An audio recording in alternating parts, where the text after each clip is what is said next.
사랑하는 우리 여성교회원들 여러분, 또 사랑하는 우리 성도님들 여러분들, 누구를 한번 간절히 기다려 보신 적 있으세요?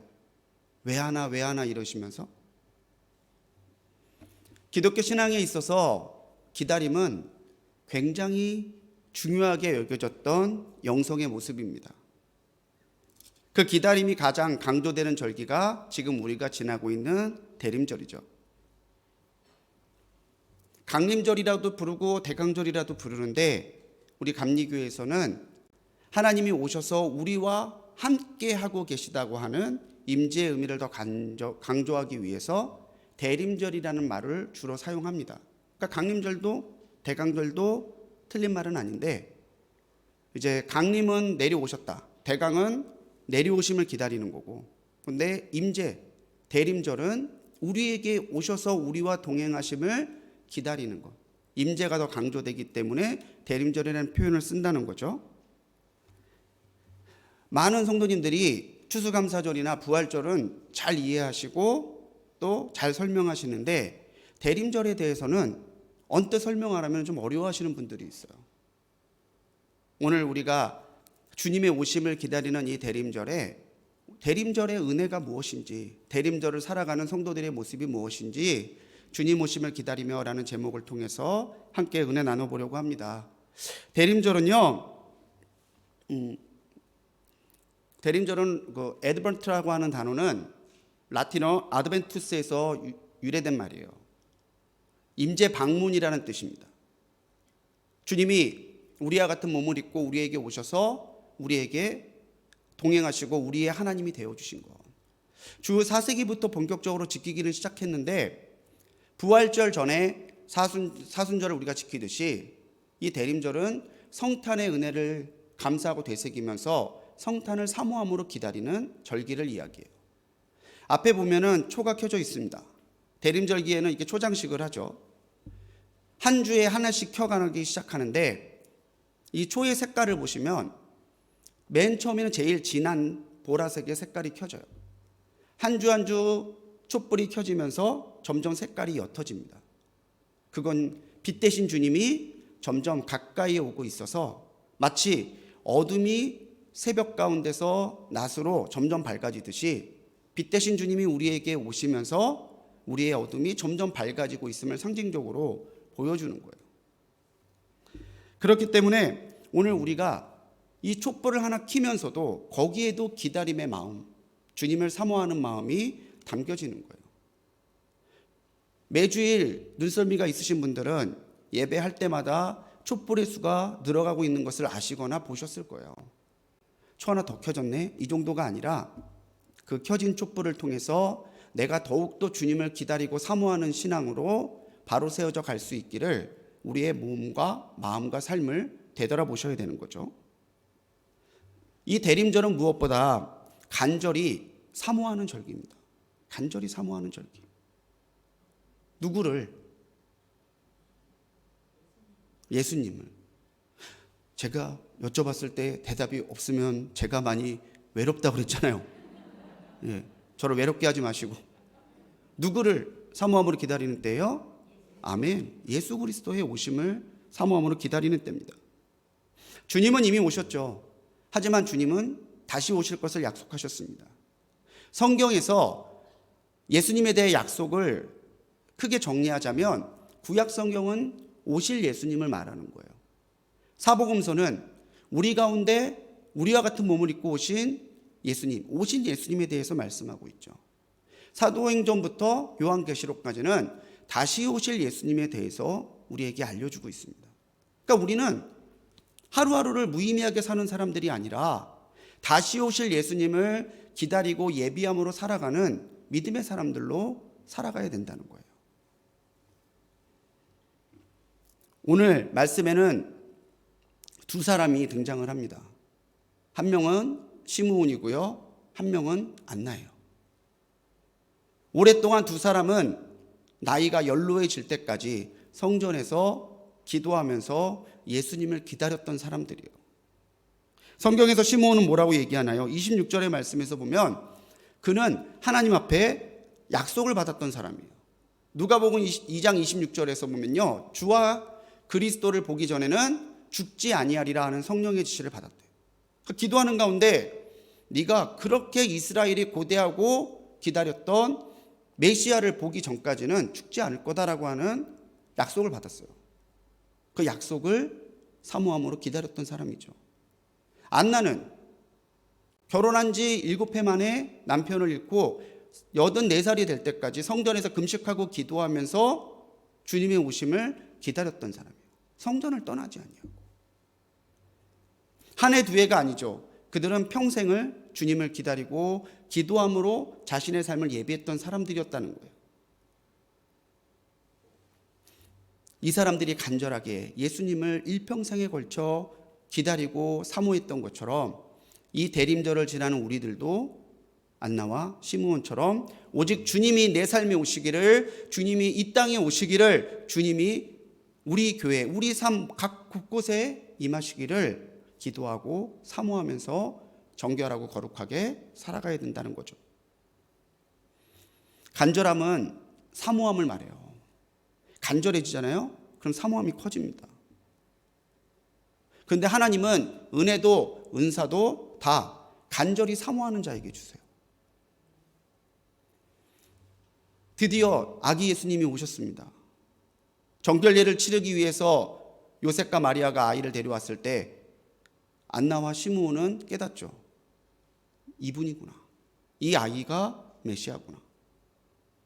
얼마나 감사했겠습니까? 하나님이 약속대로 이루어 주시고 기다림대로 찾아오셨는데 얼마나 감사했겠어요. 감사가 없는 사람을 보면요, 사모함이 없어요. 오늘 우리에게서 사모함이 사라지잖아요. 그럼 감사가 떨어져요. 감사가 떨어지잖아요. 우리가 은혜를 받기도 없고 은혜를 받아도 은혜인지 몰라요. 무감각해지는 거예요.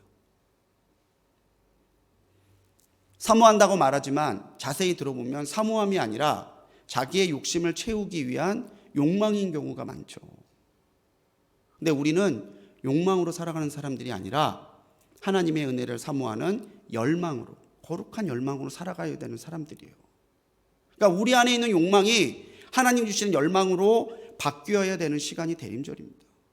그러기 위해서 우리가 간절히 사모하는 심령을 잃어버리지 않아야 돼요. 그게 지금 우리가 찬양한 마라나타의 신앙이에요. 주여 어서 오시옵소서. 우리의 가장 큰 소원이 그게 되어야 된다는 거죠.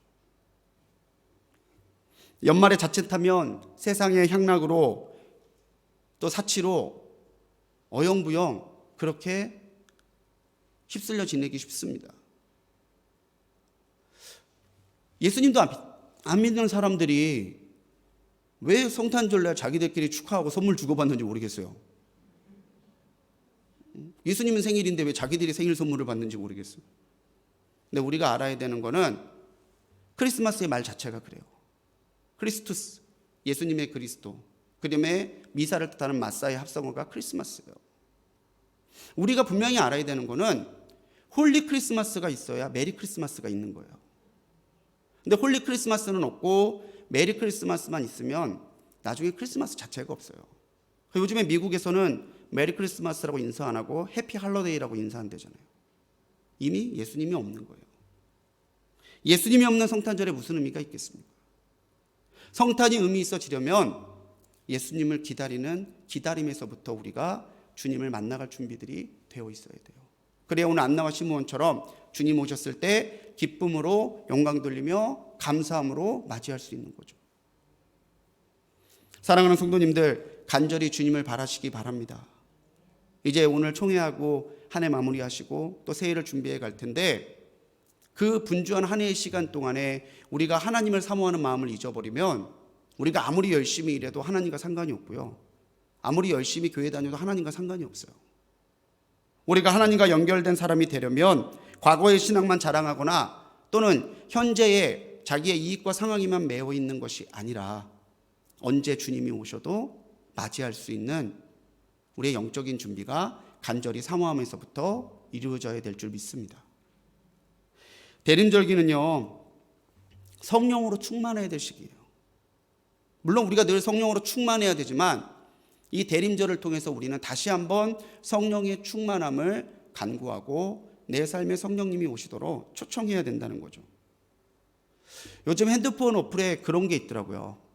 핸드폰으로 자기 사진을 딱 찍으면 이게 배우나 가수 중에 닮은 사람들을 찾아주는 어플이 있어요. 재밌다고 해서 저도 한번 해봤어요. 딱 찍어봤는데 나오더라고요. 누군지는 말씀 안 드릴게요. 욕먹을 것 같아서. 참고로 굉장히 잘생긴 사람입니다. 피부 나이도 나오더라고요. 스킨 에이지. 그래서 제가 몇 살일 것 같으세요? 피부 나이. 감사해요. 예. 저도 양심이 있어서 예, 피부 나이가 40살로 나오더라고요. 40살. 근데 문득 그거를 아이들과 장난삼아 하면서 그 생각이 들었어요. 내 모습을 찍었을 때 예수님 닮을 꼴이 나오면 얼마나 좋을까. 나를 찍었을 때 내 영적인 나이가 어린아이가 아니라 성숙한 나이로 나오면 얼마나 좋을까. 담임 목사님들 말씀하시지만 목사는 별 생각을 다 해요. 그런 거 하면서도. 성도는 천체망원경과 같다라는 말이 있습니다. 별이 자세히 안 보이지만 천체망원경을 보면 자세하게 보이죠. 예수님은, 하나님은 보이지 않지만 우리가 망원경이 돼서 세상이 예수님을 볼 수 있도록 만들어줘야 돼요. 그러려면요, 우리가 성령으로 충만한 삶과 성령으로 충만한 사랑의 실천이 있어야 세상이 우리를 보고 보이지 않는 하나님을 볼 수 있다는 얘기예요. 시므온은 주님의 계시를 받았습니다. 의롭고 경건했던 사람이죠. 그에게 계시를 주신 분이 누구세요? 성령님이에요. 그 이유가 24절로 25절에 나옵니다. 25절에 보면 성령이 그 위에 계시더라. 이스라엘의 위로를 기다리는, 주님을 기다리는 시므온에게 성령님께서는 그 위에 계셨다는 거죠. 이 앞서 보면요, 예수님의 부모 요셉과 마리아가 산비둘기 또 그 집비둘기 바치기 위해서 성전으로 들어오는 것을 시므온이 봅니다. 레위기 12장 1절로 5절에서 보면 아이의 정결이 있어요. 남자아이는 33일, 여자아이는 66일이 지나면 정결하게 하기 위해서 성전에 가서 제사를 드려야 되는데 그 제물로 지정된 게 양이에요. 그런데 가난해서 양을 할 수 없는 사람들한테는 집비둘기나 산비둘기 2마리를 가져와서 하나는 속죄제도 하나는 번제로 드리게 되어 있습니다. 그러니까 가난하다는 얘기예요. 성전에 정말 휘황찬란한 옷을 입고 삐까번쩍하게 오는 부자들도 많았을 텐데 초라하게 가난하게 양조차 드릴 수 없어서 비둘기를 들고 온 그 초라한 부부의 아이가 예수님인 것을 시므온은 단박에 알아봤다는 얘기예요. 왜요? 성령께서 알려주신 거예요. 성령이 시므온 위에 있었기 때문에 시므온은 아기 예수님을 볼 수 있는 영안이 띄었다라는 거죠. 안나도 마찬가지입니다. 안나도 금식하며 기도하는 가운데 이 아이가 하나님 보내신 메시아임을, 하나님의 아들 그리스도이심을 알았어요. 그래서 이 아이가 그리스도인이라는 것을 사방에 말했다라고 이야기가 나오죠. 우리가 성령으로 충만할 때 이처럼 우리는 영안이 뜨입니다. 감겨져 있던, 세상으로 향해만 열려있던 우리의 눈과 귀가 다시 정화되고 뜨이고 열려야 되는 시기가 바로 이 대림절이에요. 오롯이 주님께만 집중하는 시간, 오롯이 주님을 바라보며 주님을 알아야 되는 시간이 대림절입니다. 대림절은 우리가 다시 성령으로 살아가야 됨을 알려주고 이전보다 더 성령을 깊이 만나야 됨을 알려주는 시간이에요.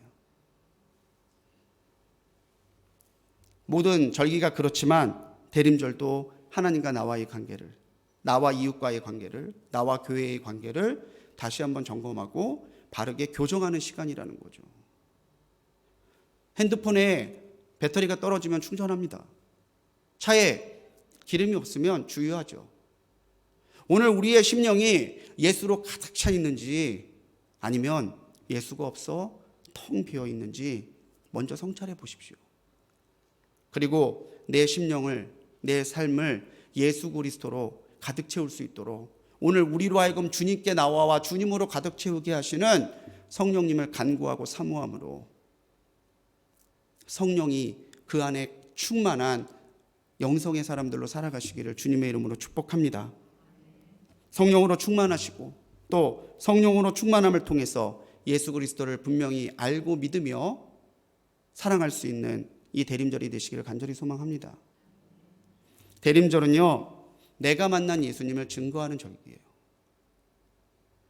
이미 예수님은 오셨습니다. 그래서 우리가 예수님을 알고 믿죠. 그리고 주님이 다시 오실 것을 알고 믿습니다. 그래서 사모하고 기다리죠. 그런데 기다림이라고 하는 것에는 나 한 사람의 개인적인 측면만 있는 것이 아니라 함께 기다리는 공적인 측면도 분명히 있어요. 오늘 여성교회도 하나됨을 다시 한번 확인하는 자리잖아요. 단지 임원 선출하고 내년에 뭐 할까요? 이 자리가 아니라 우리가 다시 주님 안에서 하나임을 고백하고 주님께서 맡겨주신 일들을 함께 이루어가겠다고 결단하는 시간이 지금이잖아요. 아닌가요? 지금이잖아요. 우리가 하나됨을 확인하는 시간이에요. 나 혼자서 예수님을 기다리는 게 아니라 함께 기다리고 있음을 알려주고 선포하는 것이 대림절기라는 거예요. 군대 가면요, 복명복창을 시킵니다. 일어서, 그러면 일어서, 앉아, 뛰어, 그럼 뛰어, 이러고 가요. 몰라서 자꾸 복명복창 시키는 게 아니에요. 반복하면요, 더 깊이 새겨지고 더 잘 생각나게 되는 효과가 있습니다. 그래서 절기도 반복이죠. 대림절기는 작년에도 있었고 올해도 있었어요. 내년에도 있을 거예요. 언제까지? 주님 다시 오실 때까지. 우리는 끊임없이 내게 주신 은혜를 되새기고 내게 주신 사명을 되새기고 그렇게 은혜를 반복하면서 반복하여 절기를 지키고 성령님을 기다리고 예수님을 기다리면서 오늘 하루를 하나님 기쁘시게 살아가야 돼요. 묵상으로 받은 은혜와 지혜를 지키는 가장 효율적인 방법, 가장 효과적인 방법은요, 전하는 거예요. 전하다 보면 내가 정리가 됩니다. 정리가 됐기 때문에 다음번에 더 잘 전하게 되고요. 더 잘 전하면서 더 정리가 되니까 다른 사람 만나면 더 잘 전하게 돼요. 그렇게 우리의 영혼과 우리의 신앙이 전하면서 새로워지는 거예요. 올해 연말부터 우리 전도대가 다시 전도를 시작했습니다. 그거 잠깐 나가는 게 무슨 효과가 있어요? 효과 따지지 마시고 한번 나가보세요. 우리 전도대원들은 이제 딱 그 훈련이 돼서 딱 나가면 자기 있는 위치에서 전도 잘해요. 전달하고 전달하면서 불꽃게 알려주고 잘해요. 별거 아닌 것 같죠? 여러분들 한번 딱 하고 판교시 여기 한번 서 있으시라고 해볼까요? 쉽지 않아요. 그것도 훈련이 필요하고 그것도 반복이 필요해요. 페루의 선교사이자 열정적인 복음 설교가로 유명했던 폴 워셔의 책 복음이라는 책을 보면 폴 워셔 목사님이 그렇게 복음을 정리해놨어요. 복음에는 두 가지 진리가 있다는 겁니다. 복음은 하나님의 감동으로 기록되어서 온전한 권위가 있다. 복음의 성도들은 복음을 다음 세대에게 전해야 될 책임이 있다는 거예요. 복음은 온전한 은혜가 있습니다. 그리고 그 복음을 받은 성도는 그 복음을 다음 세대에 전해야 될 책임이 있다는 거죠. 이것이 우리가 하나님 앞에 끊임없이 고백하고 말해야 될 내용이에요. 간증이 뭐예요? 받은 은혜를 나누는 것, 이것이 간증입니다. 전도가 뭡니까? 내가 만난 예수님을 전하는 거예요. 내가 받은 은혜를 간증하고 내가 만난 예수님을 전도하면서 우리는 끊임없이 하나님 앞에 더 새로운 신앙으로 세워져 갈 수 있다는 거죠. 대림절을 기다리는 여러분들이라면 주님에 대해서 끊임없이 말하기 위해 노력하셔야 된다는 거예요. 대림은 주님의 오심을 기다리는 시간이지만 동시에 오고 계시는 주님을 증거하기에 힘써야 되는 시간입니다. 여선교회잖아요. 선교를 위해서 모이신 거예요. 서로 사랑하고 교제하고 그 안에서 많은 이야기들과 간증을 나누시겠지만 가장 여선교회가 존재하는 가장 본질적인 첫 번째 목적은 여성들이 선교하기 위해서 여선교회가 있는 거예요. 사랑하는 사람이 자기의 연인을 부끄러워한다면 그 사람의 사랑을 진실이라고 말할 수 있겠어요? 야, 너 여자친구 있다면 한번 소개시켜줘봐. 보여주긴 좀 부끄러워. 야, 너는 우리 모임에 어떻게 남편을 한 번도 안 데리고 오니? 남편 좀 데리고 와봐. 남편이라 하라기엔 쑥스러워. 그럼 그 사람의 사랑을 진실하다고 얘기할 수 있겠어요? 우리가 참으로 하나님을 사랑하고 기다리고 있다면 하나님을 말하고 있는 일에도 최선을 다해야 되는 거죠. 이제 성탄절이 2주 남았습니다. 주님께서 오시고 있습니다. 초라한 마국간도 마다하지 않고 오셨던 그 겸손의 주님께서 이제는 영광의 왕으로 다시 오실 시간이 어제보다 오늘 더 가까이 오고 있습니다. 다시 오시는 주님을 더욱 사모하시고 기다리시는 성도님들이 되시기 바랍니다. 성령으로 충만해서 주님을 바로 알고 믿으며 욕망이 아닌 열망으로 가득 차서 내가 만난 예수님을 더 힘써 전하기에 내 최선을 다하는 이 대림절기가 되시기를 주님의 이름으로 간절히 축원합니다. 기도하시겠습니다. 주님의 오심을 기다리고 오심을 선포